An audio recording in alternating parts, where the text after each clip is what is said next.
সরকারি বিদ্যালয়ে অতিরিক্ত ফি আদায়, শিক্ষক সংকট এবং পরিকাঠামোগত দুরবস্থার প্রতিবাদে পথে নামল ভারতীয় ছাত্র ফেডারেশন এসএফআই দার্জিলিং জেলা কমিটি।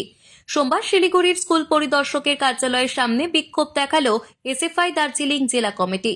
বিক্ষোভকারীদের পক্ষ থেকে দাবি তোলা হয়, সরকারি বিদ্যালয়ে ভর্তির সময় কোনো অতিরিক্ত ফি নেওয়া চলবে না। অবিলম্বে স্কুলগুলিতে বিষয়ভিত্তিক শিক্ষক নিয়োগ করার পাশাপাশি বিদ্যালয়ের পরিকাঠামো সার্বিক উন্নয়ন নিশ্চিত করতে হবে। অভিযোগ, দীর্ঘদিন ধরেই শিক্ষকের ঘাটতি এবং পরিকাঠামোর অভাবে পড়াশোনার পরিবেশ ব্যাহত হচ্ছে, যার খেসারত দিতে হচ্ছে সাধারণ পরিবারের শিক্ষার্থীদের। এসএফআই দার্জিলিং জেলা সম্পাদক অঙ্কিত দের অভিযোগ, শিক্ষা বাণিজ্যিকীকরণের বিরুদ্ধে এবং সরকারি শিক্ষা ব্যবস্থা রক্ষার দাবিতে তাদের এই আন্দোলন। দাবি মানা না হলে আগামী দিনে আরো বৃহত্তর আন্দোলনের পথে হাঁটার হুঁশিয়ারিও দেন তারা। রাজ্যের শিক্ষা ব্যবস্থা 2011 সালের পর মমতা বন্দ্যোপাধ্যায় শিক্ষাটাকে পাইকারি রেটে বেচে দিয়েছে। সরকারে পড়তে গেলে খরচা হচ্ছে, একটা সরকারি স্কুলে 240 টাকা সরকার নির্ধারিত।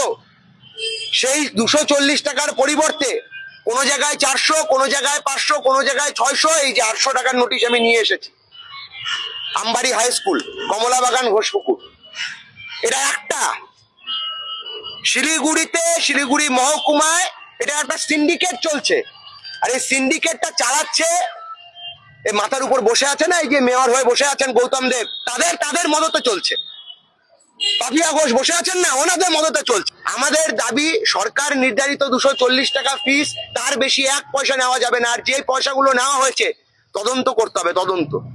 তদন্ত করে যারা এই পয়সাটা বাড়তি নিয়েছে গ্রেপ্তার করতে হবে। গ্রেপ্তার করে কারা এই গোটা ঘটনার সাথে জড়িত আছে, যে সার্কেলটা, সেই সার্কেলটাকে আইডেন্টিফাই করে প্রত্যেকের বিরুদ্ধে ব্যবস্থা গ্রহণ করতে হবে।